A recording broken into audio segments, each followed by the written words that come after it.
दूसरी तरफ आयन अकोला और कोशिश आपस में बातचीत कर रहे होते हैं।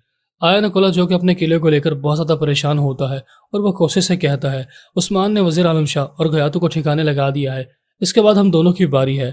कोशिश से सुनकर कहता है, तुम कभी भी अपनी हरकतों से बाज नहीं आओगे। तुम उस्मान का साथ देने के लिए उसके कबीले में जा पहुंचे थे, अब क्या तुम उस्मान के साथ लड़ना चाहते हो? आयन अकोला जवाबन कहता है, तुम देख लेना, एक न एक दिन उस्मान मेरे किले को फतह करने के बारे में सोचेगा और मुझे एक न एक दिन उस्मान से लड़ना ही होगा।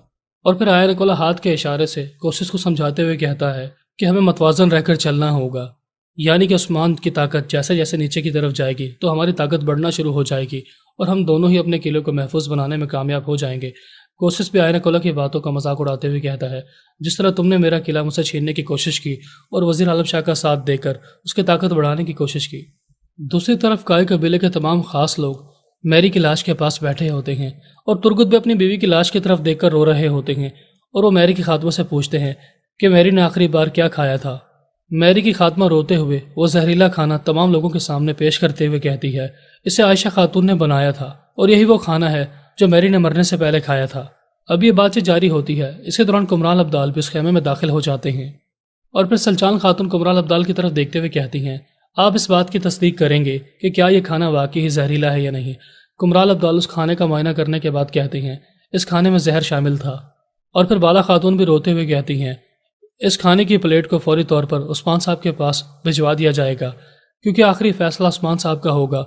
और जैसे ही वो इस बात की तस्दीक करेंगे कि इस खाने में जहर था या नहीं, कि यह खाना वाकई आयशा खातून ने बनाया था, तो इसका फैसला उस्मान साहब पर छोड़ते हैं। यानी मैरी की खात्मा किसी हद तक काय कबीले की खवातीन में आयशा खातून को लेकर शक डालने में कामयाब हो जाती हैं कि यह जहरीला खाना आयशा खातून ने ही तैयार किया था, जिसे खाकर मैरी फौत हो चुकी है।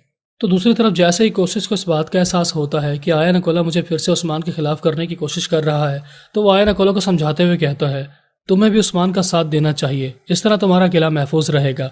आयन अकोला ये सुनकर कहता है, गयातू जा चुका है, तो लिहाजा बाज़न तीनी शहनशाह और उस्मान के दरमियान अब कोई मुआहदा नहीं है। अब हमें उस्मान के हुक्म के मुताबिक काम करने की जरूरत नहीं है। कोशिश ये सुनकर कहता है, मेरा ख्याल है कि हमें उस्मान के साथ अमन मुआहदा तय कर लेना चाहिए। तुम उस पुराने मुआहदे के बारे में सोचना छोड़ दो जो उस्मान ने बाज़न तीनी शहनशाह के साथ किया था। हम दोनों मिलकर उस्मान के साथ एक नया मुआहदा करते हैं। आयन अकोला सुनकर कहता है, मैं तो फिर भी मुआहदा कर लूंगा, लेकिन उस्मान नहीं मानेगा, क्योंकि उस्मान जंग करना चाहता है, वो मेरा किला फतह करना चाहता है। और फिर आयन अकोला अपने सिपाहियों को मोहतात रहने का हुक्म देता है। इसी दौरान उस्मान साहब इस कमरे में दाखिल हो जाते हैं और वो आयन अकोला की तरफ देखते हुए कहते हैं, तो तुम अपने सिपाहियों को तैयारी करने का हुक्म दे रहे हो? क्या तुम मुझसे लड़ना चाहते हो या मेरी ताकत से खौफजदा हो चुके हो? अगर तुम लड़ना चाहते हो तो खुलकर बताओ, मैं भी अपने लश्कर को लड़ने के लिए तैयार करूं। आयन अकोला सुनकर कहता है, तुम मेरे बारे में गलत सोच रहे हो, मैं तुमसे लड़ना नहीं चाहता। मैं तो सिर्फ अपने सिपाहियों को चारों तरफ मोहतात रहने का हुक्म दे रहा था, क्योंकि हमारा कोई भी दुश्मन हम पर हमला कर सकता है। क्या मोहतात रहना गलत बात है? उस्मान साहब ये सुनकर मुस्कुराते और कहते हैं, मेरा ख्याल है कि तुम मुझसे डरते हो और तुम्हें कहीं ना कहीं इस बात पर शक है कि मैं तुम्हारे किले को फतह कर लूंगा। अगर मैं तुम्हारे किले को फतह करना चाहता तो बहुत पहले कर चुका होता। तुम ये बात अच्छे तरीके से जानते हो। ये सुनते ही कोशिश मुस्कुराता है और आयन अकोला शर्मिंदा हो जाता है। दूसरी तरफ जेर कुताई और आइगल खातून आयशा खातून के कमरे की तलाशी ले रहे होते हैं और वो आपस में बातचीत करते हुए कहते हैं, कुमराल अब्दाल, मुझे लगता है कि कभी भी आयशा खातून और ना ही कोंदोज बे मैरी को मारने की कोशिश कर सकती हैं। कुमराल अब्दाल सुनकर कहते हैं, तुमने बिल्कुल ठीक कहा, लेकिन हमें फिर भी आयशा खातून के कमरे की तलाशी ले लेनी चाहिए। और फिर जैसे आइगल खातून की नज़र जहर वाली शीशी पर पड़ती है, जिसे मैरी की खात्मा ने मैरी को जहर देने के बाद उस जहर वाली शीशी को आयशा खातून के तकिए के नीचे छुपा दिया होता है, वो कुमराल अब्दाल के हाथ लग जाती है। कुमराल अब्दाल और उस खेमे में मौजूद तमाम लोगों को अपनी आंखों पर यकीन नहीं आता कि जहर की शीशी तो वाकई ही आयशा खातून के खेमे से दरियाफ्त हुई है। दूसरी तरफ कोशिश आयन अकोला और उस्मान साहब को समझाते हुए कहता है, यहाँ पर मुंह मारी करने का कोई फायदा नहीं है, क्योंकि हम तीनों ने मिलकर गयातू और वजीर आलम शाह को ठिकाने लगा दिया है।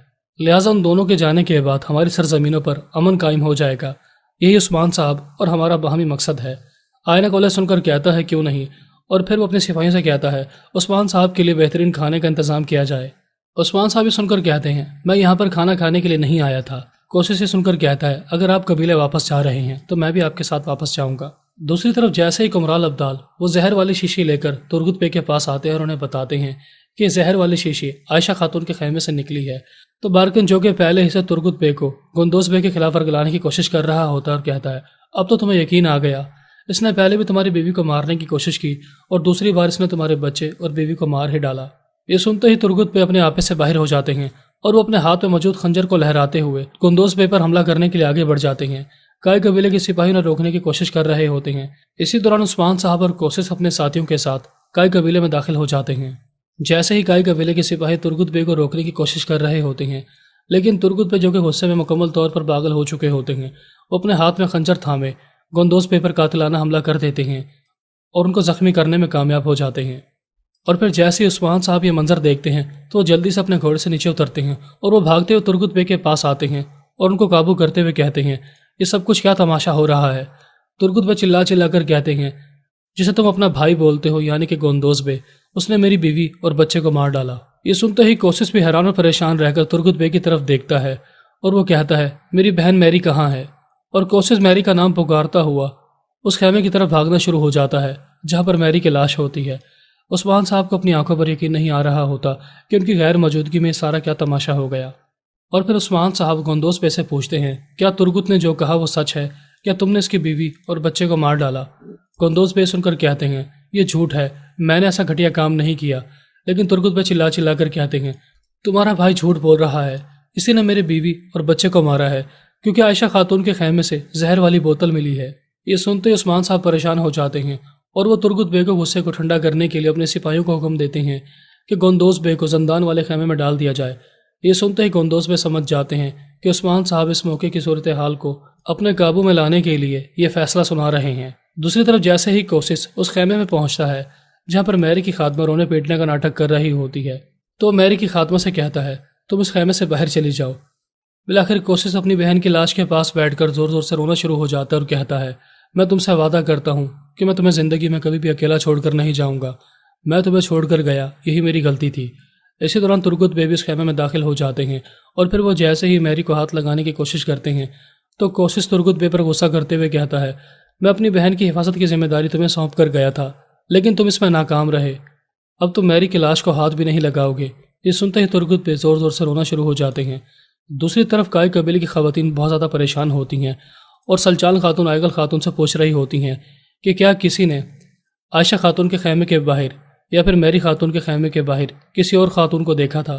تمام خاتمہ یہ سن کر کہتی ہیں، نہیں، ہم نے کسی اور خاتون کو نہیں دیکھا۔ آئگل خاتون پریشان ہو کر سلچال خاتون سے کہتی ہیں، کیا یہ واقعی عائشہ خاتون نے کروایا ہے؟ سلچال خاتون آئگل خاتون کو ڈانٹتے ہوئے کہتی ہیں، کیا تم پاگل ہو چکی ہو؟ نہ تو گندوز بے اور نہ ہی ان کی بیوی یہ گھٹیا کام کر سکتی ہیں۔